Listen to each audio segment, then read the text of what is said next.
लोकसभा द्वितीय दिन में जारी रही अनास्था प्रस्ताव आलोचना वितर्क। वर्तमान वक्तव्य रखुंट स्मृति ईरानी।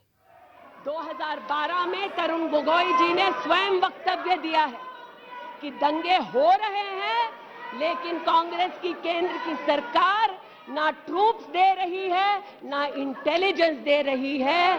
कोकराझार की बात करते हैं कि मेरा वक्तव्य नहीं है, तब के कांग्रेस के मुख्यमंत्री तरुण गोगोई का वक्तव्य है।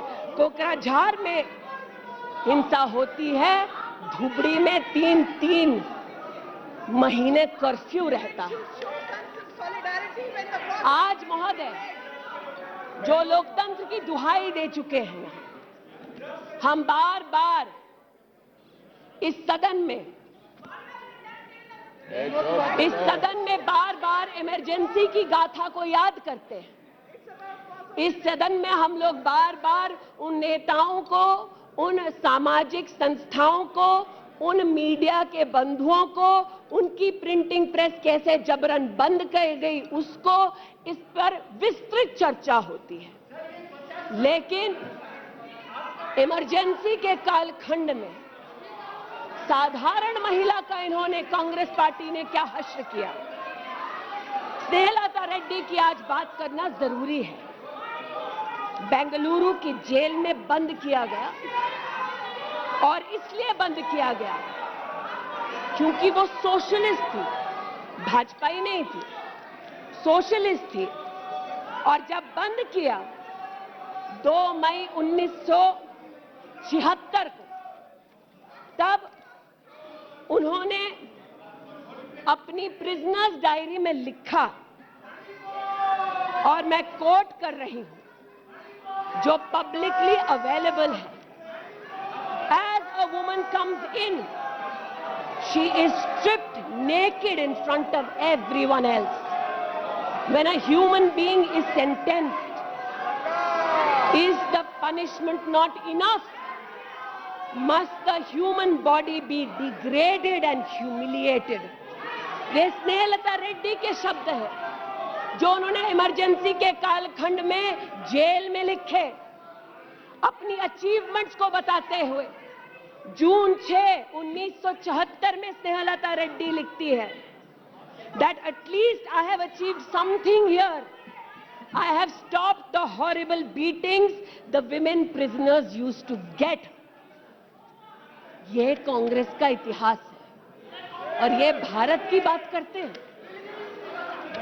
अस्थमा की पेशेंट थी ये महिला, जेपीजी को तो डायलिसिस ना करने दिया, अस्थमा की इस पेशेंट को दवा नहीं लेने दी। वो 2 बार एस्थमेटिक कोमा में गई, और एस्थमेटिक कोमा में जाते जाते जब उनकी हालत बिगड़ी तो पैरोल पर उनको 15 जनवरी 77 में छोड़ा। चार्जशीट में इस औरत का नाम नहीं था, और 5 दिन बाद उनका देहांत हो गया।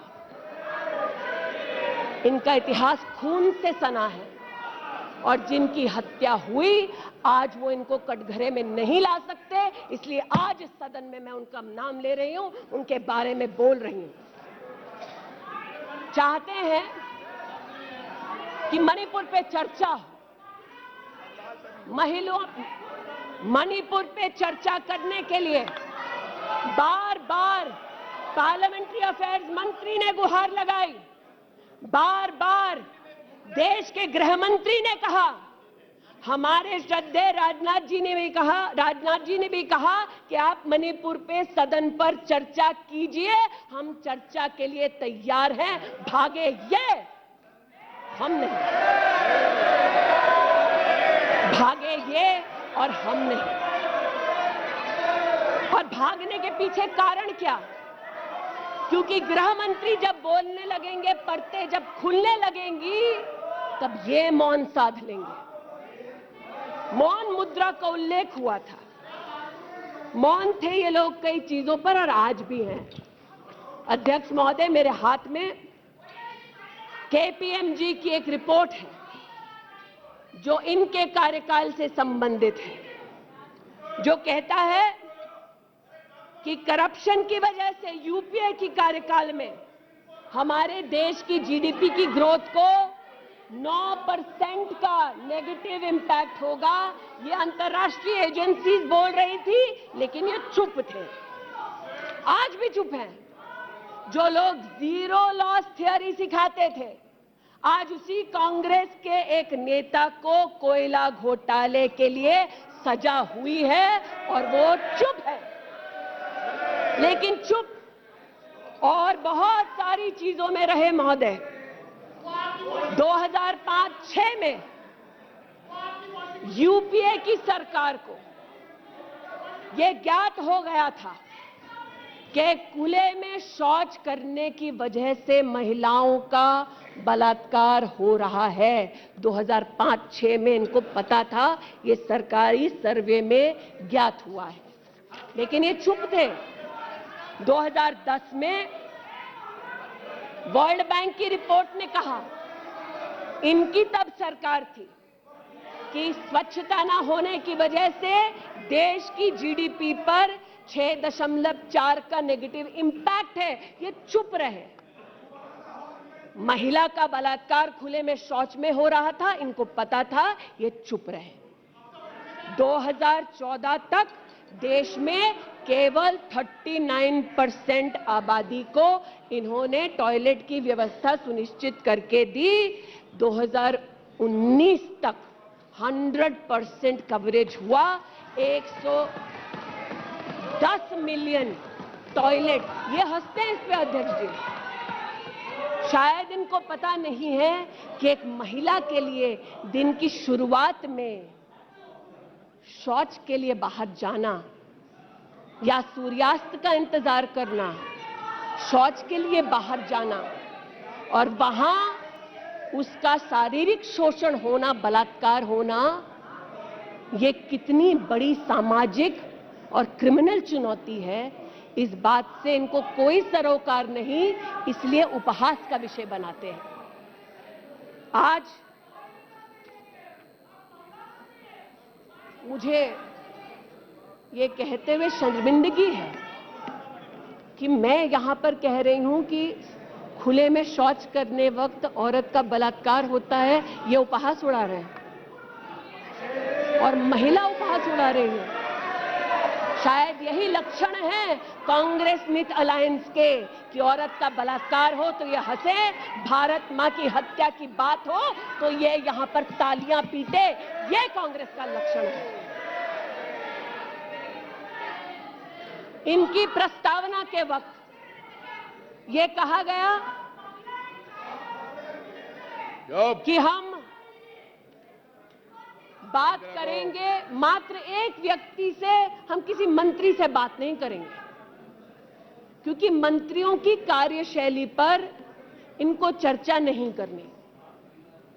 और शायद सच भी है, इनका अपना अनुभव है कि इनके यहां पावर का केंद्र बिंदु एक था।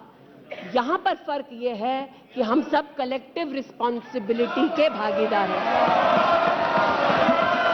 इसलिए आज जब गजेंद्र शेखावत जी के मंत्रालय की ओर से टॉयलेट की व्यवस्था होती है, तो मैं एक महिला सांसद और नागरिक के नाते इनका भी उतना ही अभिनंदन करती हूं जितना कि प्रधानमंत्री जी का। जल जीवन मिशन महोदय, हमारे देश में जब इनकी सरकार थी तो मात्र 3 करोड़ परिवारों तक नलके से पानी पहुंचता था। अब 2019 का आंकड़ा कहता है कि आपने तब तक 9.5 करोड़ तक पानी पहुंचाया और अब लगभग 19 करोड़ 40 लाख और 12 करोड़ 40 लाख तक आपका पानी नलके से पहुंच चुका है। लेकिन इनको इससे भी सरोकार नहीं कि अगर टॉयलेट बना, महिलाओं का शोषण कम हुआ, देश की साधारण महिला का सम्मान बढ़ा, तो इनसे इनका कोई सरोकार नहीं। स्पष्ट है, गरीब के घर में नल से जल पहुंचा तो कांग्रेस का उसका कोई सरोकार नहीं। ये स्पष्ट है और सही है। हमारा सरोकार है, देश हमारा है, सेवा हमारी है। आज ये उत्तेजित हैं कि मैं इस सदन में मंत्रिमंडल के अपने कई सहयोगी साथियों का वर्णन करती हूं। एक ऐसी महिला मंत्री का वर्णन कर रही हूं जो वर्तमान में नहीं है। जनधन के माध्यम से 23 करोड़ महिलाओं का बैंक का खाता खुला। ये इनके लिए कोई मान्यता नहीं रखता, ये मुझे स्वीकार है, ये हमारे लिए अहम है। मुद्रा के माध्यम से 40 करोड़ लोगों को जो जीवन में कभी व्यवसाय नहीं कर पाते थे, जिनके पास कांग्रेस की पर्सनल डायलिंग मशीन नहीं थी, उनको मुद्रा का लोन मिला। 27 करोड़ लोन महिलाओं को दिए गए। महिलाओं को अपना व्यवसाय शुरू करने के लिए 23 लाख करोड़ रुपया सैंक्शन किया गया मुद्रा के माध्यम से। इनका उससे कोई सरोकार नहीं। 8 करोड़ नौजवान हमारे राष्ट्र के इतिहास में फर्स्ट टाइम एंटरप्रेन्योर्स बने। इनका उससे कोई सरोकार नहीं। 1,80,000 अकाउंट्स में स्टैंड अप इंडिया का 40,000 करोड़ का पैसा दिया गया। 80% महिलाएं। एक मिनट प्लीज, क्या तरीका है? वह अपनी बात करिए, तथ्यों के आधार पर करिए। आपको खंडन करना है तो आप बोलना, जब तथ्यों के आधार पर करना। गलत बात ये। नो गलत। माननीय मंत्री जी की अनुमति से सर मैं पुनः बोलूं। तो जैसा कि मैंने कहा, महिला का अगर आर्थिक सामाजिक उत्थान होता है तो इससे इनको कोई सरोकार नहीं। सेल्फ हेल्प ग्रुप की बात करते हैं। जब इनकी सरकार थी तब मात्र 19 लाख सेल्फ हेल्प ग्रुप्स को इन्होंने 80,000 करोड़ का लोन दिया। हमने 9 करोड़ महिलाओं को 5 लाख करोड़ की आर्थिक व्यवस्था करके दी देश के सेल्फ हेल्प ग्रुप में। यह हमारा अभिमान है। जो आज महिला के बारे में चर्चा कर रहे हैं, टोका-टोकी बंद करो सर। जब इन्होंने महिला संबंधित बजट की व्यवस्था की तब इनके कार्यकाल से 130% ज्यादा बजट हमारे प्रधानमंत्री जी ने देश की महिलाओं को समर्पित किया। ये हमारा अभिमान है। आयुष्मान भारत के अंतर्गत 10 करोड़ परिवारों में महिलाओं को आयुष्मान भारत का कार्ड मिला। आज तक 2 करोड़ 60 लाख महिलाओं ने हॉस्पिटल वेलनेस सेंटर में सुविधाएं ली।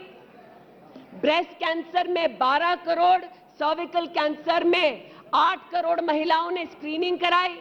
इनका उससे कोई सरोकार नहीं, बल्कि इनका उनसे सरोकार है दिल्ली में, जिन्होंने आयुष्मान भारत योजना दिल्ली में लागू ही नहीं की। इनका उनसे सरोकार है। देश में मोदी सरकार में 3 करोड़ 84 लाख घर बने, जिनमें से 2 करोड़ 86 लाख महिलाओं को मिले। इनका उनसे कोई सरोकार नहीं, क्योंकि गरीब महिला लखपति दीदी बन गई, वो हमारा अभिमान है, इनका नहीं। हमारे देश में 8 करोड़ 50 लाख बेटियों ने समग्र शिक्षा के माध्यम से स्कूल में सेवा ली, मुफ्त टेक्स्ट बुक की सेवा ली। बेटियां का ये उपलब्धि हमारा अभिमान है, इनका नहीं। 5 लाख से ज्यादा बेटियों के लिए स्कूलों में अलग से टॉयलेट की व्यवस्था हुई। ये इनका अभिमान नहीं, हमारा अभिमान है। हमें अपनी बेटियों पे गर्व है। 5 लाख दिव्यांग बेटियों को मंथली स्टाइपेंड मिलता है। ये सेवा हम देश की बेटियों को दे सकते हैं। ये हमारे लिए बहुत बड़ा प्रभु का उपकार है। 1,28,000 बेटियों को मेरिटोरियस स्कॉलरशिप दी जाती है, 12,000 रुपए की हर साल। ये सेवा का मौका परिवारों ने हमको दिया। 2 लाख से ज्यादा बेटियों को सेल्फ डिफेंस की ट्रेनिंग दी जा रही है। आज एलिमेंट्री एजुकेशन में बेटियों की एनरोलमेंट 100% है। इस देश में। ये हमारे देश के लिए गौरव की बात है। आज पहली बार फीमेल एनरोलमेंट उच्च शिक्षा में महोदय 2 करोड़ से ज्यादा हुआ है महिलाओं का। ये देश के लिए गौरव की बात है। आज दलित बेटियों का एनरोलमेंट बढ़ा है 38%। दलित बेटियों का उल्लेख करती हूं, ये चिल्लाते हैं इनको दलित बेटियों से सरोकार नहीं, हमको है। ये हमारे लिए गर्व की बात है। आदिवासी बच्चे, लड़कियां 63% उनका एनरोलमेंट बढ़ा महोदय। आदिवासी बच्चों के साथ इनका कोई सरोकार नहीं। आदिवासी बेटियों ने हमारे प्रधानमंत्री को सेवा का मौका दिया। ये हमारे लिए प्रभु की असीम कृपा है। नॉर्थ ईस्ट की बात करते हैं तो महिला ने नॉर्थ ईस्ट में 34% की इंक्रीज हुई है एनरोलमेंट में। नॉर्थ ईस्ट के मेरे सभी साथियों को, चाहे वो सदन में कहीं भी बैठे हों, महिलाओं की दृष्टि से मैं अभिनंदन देती हूं। आज हमारे देश में महिला जो पीएचडी करती है 99.2% की वृद्धि हुई है एनरोलमेंट में पीएचडी करने वाली महिलाओं में। ये हमारे लिए हिंदुस्तानी होने के नाते गौरव की बात है। आज जो महिला शैक्षिक संस्थानों में सेवा दे रही, यूनिवर्सिटीज में, इंस्टीट्यूशंस में, कॉलेजेस में 66%, 66% उनकी वृद्धि हुई है। आप हो करते जाएं, हम तो उनके लिए बल्ले बल्ले ही करेंगे।